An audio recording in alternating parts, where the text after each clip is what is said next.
Salut à tous, on se retrouve pour une vidéo spécialement consacrée au football ultra offensif. On va voir pourquoi ça fonctionne aussi bien. Et pour ce faire, je vais me concentrer en grande partie sur deux équipes, qui sont le FC Barcelone et Liverpool.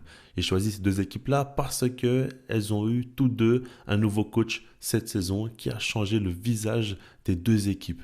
On voit qu'il y a beaucoup de similitudes dans le style de jeu et ça, c'est hyper intéressant. Déjà, on voit qu'au niveau du pressing et du contre-pressing, il y a quand même des points communs. On voit deux équipes qui aiment beaucoup défendre en avançant avec aussi une manière de faire très agressive. On voit aussi évidemment un jeu très vertical, très direct, avec des passes tranchantes, des passes à longue distance pour pouvoir attaquer le plus vite possible. Et on voit aussi des phases de jeu avec beaucoup de surnombres créés offensivement, des sorties de balles réfléchies pour que en phase d'attaque dans les derniers mètres, l'équipe soit en surnombre par rapport à l'adversaire. Et donc, quand on regarde, évidemment, il n'y a pas non plus que des similitudes entre les deux équipes, il y a des points qui ne sont pas communs. Maintenant, quand on regarde dans les grandes lignes, on a deux équipes qui ont beaucoup de points communs, et c'est pour ça que j'ai voulu parler des deux-là en priorité. Surtout que c'est les deux équipes qui nous donnent la plus forte impression jusqu'à présent lors de cette saison. On verra à la fin de la saison, mais en tout cas, par rapport à ce style de jeu-là, c'est les deux équipes pour moi qui le représentent le mieux jusqu'à présent. On va commencer dès maintenant avec le premier point qui est l'utilisation des espaces. C'est quelque chose honnêtement qui m'intéresse fortement. Dans un premier temps, je pense que ça a dérangé beaucoup de monde, mais que aujourd'hui on commence à s'y faire. Ici, je parle de l'idée de se dire que dans le football actuel, les joueurs qui marquent le plus de buts, les joueurs qui cartonnent le plus, en règle générale, c'est souvent des joueurs qui sont extrêmement rapides et qui sont bons dans la prise de profondeur. Regardez par exemple Mbappé, sur la dernière saison, c'est constamment comme ça qu'il a été très dangereux, c'est dans sa prise de profondeur. Et justement, au moment où il a été moins bon, c'était aussi lié au fait qu'il prenait moins bien la profondeur, qu'il avait l'air de courir un peu moins vite ou d'être moins bien physiquement. Quand on regarde Erling Haaland aussi, l'un des meilleurs buteurs sur la dernière saison, il empile les buts et sa grande qualité, c'est son physique, c'est ses appels en profondeur. Et donc, ce n'est pas un hasard. On sait très bien qu'aujourd'hui, dans le football actuel, si tu es très rapide, si tu as de bonnes qualités au niveau des appels et une bonne finition, tu peux tout de suite exceller au plus haut niveau. C'est les premières qualités requises à l'heure actuelle. Et par rapport à ça, les coachs, ils prêtent beaucoup attention. Évidemment, tu t'adaptes toujours aux nouveautés. Et on sait qu'aujourd'hui, le football mise de plus en plus sur le physique et de moins en moins sur la technique. En tout cas, c'est l'impression que ça donne. Et moi, ce qui m'intéresse fortement ici, du côté de Hansi Flick et de Arne Slot, c'est que ces deux coachs qui l'ont très bien compris. Et au lieu de vouloir chercher à tout prix les joueurs les plus rapides ou les joueurs les plus forts dans la prise de profondeur, ils ont voulu simplifier la vie à leurs joueurs. Quand on regarde de manière générale, dans le football actuel, beaucoup d'équipes pressent. Il y a quand même de moins en moins d'équipes qui défendent en bloc bas resserré. On le voit en Angleterre, on le voit en Bundesliga et même en Liga, on le voit de plus en plus. Par rapport à ça, l'idée est de se dire que ce qu'il faut faire pour faciliter la vie aux joueurs, c'est d'attirer les joueurs pour créer de l'espace. Pour le faire, il y a énormément de procédés. On peut parler par exemple du fait d'attirer des joueurs sur un côté du terrain pour balancer le ballon de l'autre côté. Et des fois, on parle même de double transversal. C'est-à-dire qu'une fois que tu as balancé le ballon de l'autre côté du terrain, tu le refais une seconde fois quand la défense a coulissé pour pouvoir exploiter des grands espaces. On peut aussi parler simplement du pressing. Lorsque tu vas presser et récupérer le ballon haut sur le terrain, tu vas tout de suite pouvoir bénéficier de grands espaces dans le dos de la défense parce que tu as déjà récupéré le ballon haut sur le terrain. En tout cas, les méthodes ici, c'est pas vraiment ce qui est le plus intéressant. Ce qui est surtout intéressant, c'est l'idée derrière la tête de Hansi Flick et de Arne Slot. Ils veulent bénéficier de cela. Ils savent très bien que dans le football actuel, les équipes prennent de plus en plus de risques. Ou en tout cas, jouent un football où ils défendent de plus en plus en avançant, en mettant aussi beaucoup plus d'intensité dans les matchs et donc il faut savoir bénéficier de ces grands espaces. Quand on regarde par exemple de manière générale, c'est le cas pour beaucoup d'équipes. Regardez par exemple l'Atlético Madrid qui revient plutôt bien et qui est de plus en plus performant. Avant, ils jouaient en bloc bas resserré et leur plan de jeu initial était de défendre. Quoi qu'il arrive, de tenir le score jusqu'à la fin du match. Évidemment, ils étaient bons en contre-attaque, mais il n'y a pas non plus beaucoup de choses qu'ils pouvaient ajouter à leur style de jeu. Aujourd'hui, c'est le même entraîneur dans le même club, qui est donc Diego Simeone, mais il a bien compris ça. Il a travaillé les sorties de balles, et quand on regarde la sortie de balle de Diego Simeone, on voit que l'idée est d'attirer l'équipe adverse pour pouvoir exploiter les espaces. On voit qu'aujourd'hui, l'Atlético Madrid est capable de subir un pressing du top équipe et de ne pas forcément perdre le ballon, au contraire de réussir à attirer les joueurs pour créer de l'espace et en profiter. On voit qu'il y a une bonne utilisation de la largeur. On voit que par exemple Griezmann est très intéressant entre les lignes pour distribuer des ballons. On voit qu'Alvarez aussi est un bon joueur pour faire ses appels en profondeur et pour terminer les actions. Donc ils ont travaillé là-dessus aussi. Aujourd'hui, dans le football actuel, il faut savoir utiliser les espaces, mais il faut aussi et surtout savoir créer ces espaces-là. Et c'est pour ça qu'on voit énormément d'équipes dans les sorties de balles prendre de plus en plus de risques. On voit Ange Postecoglou avec Tottenham, on l'a vu de Zerbe avec Brighton et maintenant avec Marseille à chaque fois prendre beaucoup de risques au niveau des sorties de balles, mais c'est des risques pour pouvoir faciliter la vie aux attaques aussi. Et puis quand on regarde Liverpool et le Barça cette saison, ils le font hyper bien. C'est hyper efficace parce qu'on voit des centraux qui sont très forts à la relance, on voit qu'ils arrivent à attirer les joueurs adverses, créer de l'espace dans le dos et pouvoir en bénéficier. Il y a deux joueurs qui illustrent parfaitement, c'est Rafinha du côté du Barça et Mohamed Salah du côté de Liverpool. Un point qui me paraît aussi très intéressant, c'est l'idée de se dire que lorsque tu attaques bien, tu défends mieux aussi.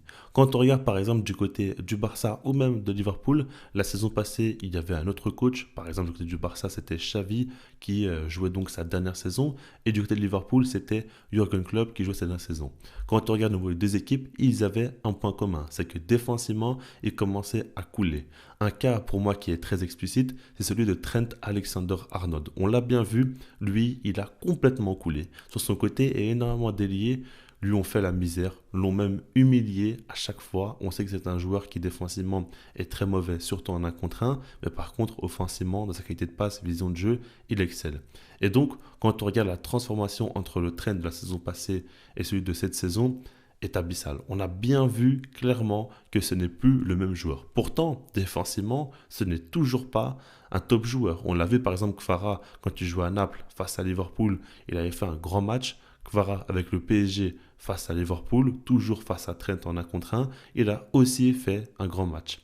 Ce qu'il faut se dire par là, c'est que Arne Slot a compris tout simplement qu'il faut miser sur la qualité des joueurs de l'effectif.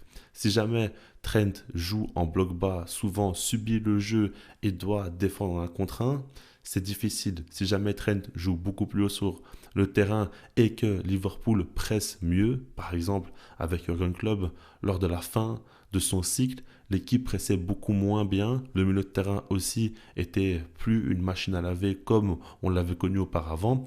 Eh ben ça, il le paye directement Trent.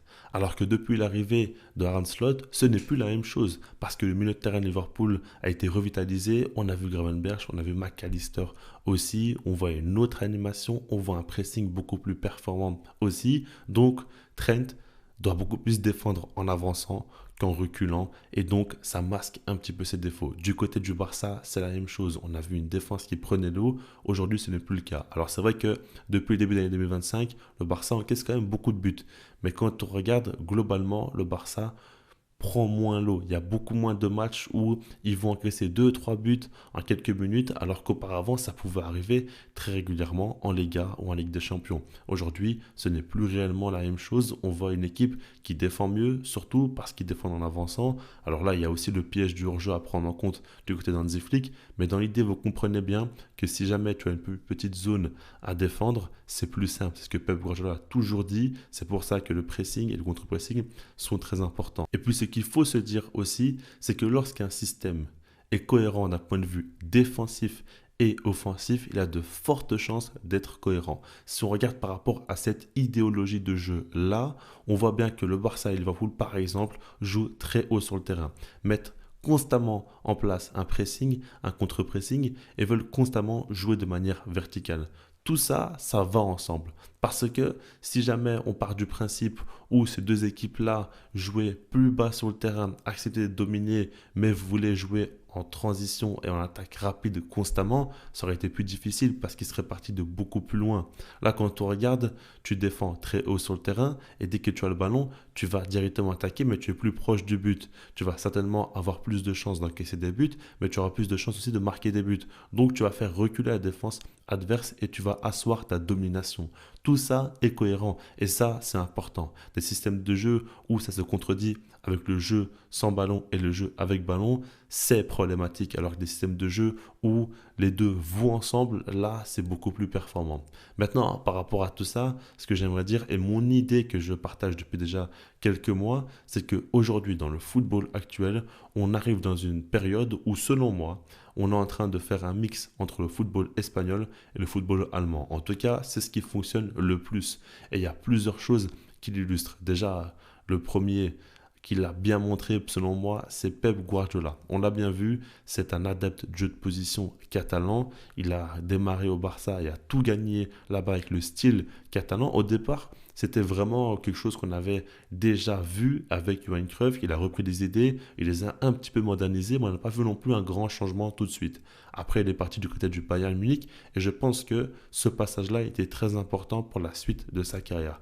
Parce que lorsqu'il est arrivé à Manchester City, on a vu très clairement qu'il a mixé le football espagnol et le football allemand. Parce qu'il a gardé son jeu de position, mais a apporté beaucoup plus de verticalité. On l'a très bien vu avec Erling Haaland et notamment son duo qu'il formait avec Kevin De Bruyne, où on voyait constamment De Bruyne trouver en profondeur Erling Haaland qui marquait énormément de buts et beaucoup de matchs ont été gagnés comme ça, où il y avait un peu moins de construction de jeu, un peu moins d'attaque placée et beaucoup plus de contre-attaque, ou en tout cas de grands espaces bien utilisés de la part de Pep Guardiola et son équipe. Et puis, si on regarde un peu plus récemment aussi, il y a eu l'Euro 2024, pour moi qui a été aussi un tournant, et j'ai l'impression que les compétitions internationales, souvent, il y a un changement tactique qui s'opère après celle-ci. Dès que le vainqueur est connu, on peut un petit peu s'inspirer de lui. On l'avait vu lors de la Coupe du Monde 2018 avec l'équipe de France qui avait un style très défensif où ça jouait en contre-attaque. Et puis ça a été fait notamment par beaucoup d'équipes en Europe dans le football de club. Et là avec l'Espagne aussi à l'Euro qui a mixé le football espagnol et allemand, donc avec un jeu de position mais des attaques rapides en transition notamment aussi, ça a fait un bon mélange et c'est là qu'ils ont su être très performants aussi. Et là aujourd'hui on voit des équipes comme le Barça et Liverpool, je ne dis pas non plus qu'ils s'inspirent ouvertement de l'Espagne, mais ils tendent aussi de plus en plus vers cela. D'ailleurs il y a un coach qu'il faut surveiller de très près par rapport à tout ce que je vous dis là, c'est Xabi Alonso qui est espagnol, qui s'inspire ouvertement du jeu de position.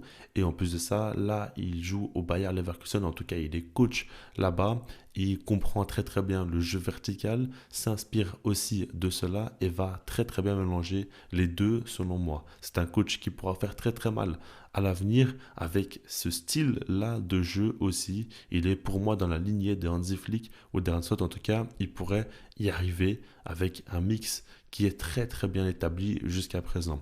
Par rapport à tout ça, ce que je veux dire, c'est qu'aujourd'hui, on voit de moins en moins d'équipes mettre en place un jeu de position où il y a une possession assez lente, où il y a des attaques placées qui sont faites de manière constante. On voit beaucoup plus de mix et c'est très rare de voir des équipes jouer seulement d'une manière. Et quand on regarde par exemple le Paris Saint-Germain, c'est un bel exemple aussi. Luis Enrique est un coach qui a toujours été connu pour avoir un fort taux de possession de balle et conserver toujours le ballon. Après, dans la réalité des faits, c'est ce qu'il a fait au Paris Saint-Germain, c'est ce qu'il a fait avec l'Espagne. Dans le passé avec le Barça, c'était un coach qui misait déjà quand même sur le football vertical avec la MSN. Et aujourd'hui, il remet ça en place aussi, encore une fois, avec des joueurs comme Dembélé, Farah, Désiré Doué, Barcola. On voit un football aussi qui est très vertical. Donc tout ça fait que ça prouve bien que c'est le football actuel. J'ai nommé cela le football ultra-offensif, on pourrait tout simplement dire le football vertical, ou en tout cas le mix entre le football espagnol et le football allemand. Appelez ça comme vous voulez, mais vous comprenez là où je veux en venir. Et ça me paraît intéressant, et d'ailleurs je trouve qu'on arrive dans une ère où le football devient plus intéressant à regarder. Parce que je trouve que ce type de jeu-là est beaucoup plus intéressant à regarder qu'auparavant où on avait beaucoup d'équipes qui défendaient en bloc bas et jouaient en contre-attaque. On a eu ça pendant des années et c'était pas hyper intéressant. Là, on arrive dans un nouveau cycle et on voit beaucoup plus de football offensif, on voit beaucoup plus de buts et ça, c'est hyper bien pour nous en tant que spectateurs. En tout cas, personnellement, je prends beaucoup de plaisir. Je sais qu'il y a beaucoup de gens qui aiment aussi regarder le football défensif et qui prennent du plaisir là-dedans. Personnellement, ça n'a jamais été mon cas et ce type de football-là que je vous ai décrit aujourd'hui, c'est beaucoup plus ma came, c'est beaucoup plus ce que j'aime regarder et ça nous offre beaucoup plus de spectacle. Dites-moi vous ce que vous pensez dans les commentaires par rapport à tout ça. N'hésitez pas à mettre un maximum de likes, ça m'aiderait énormément. À vous abonner aussi si ce n'est pas déjà fait. Et puis sinon, moi je vous dis peace.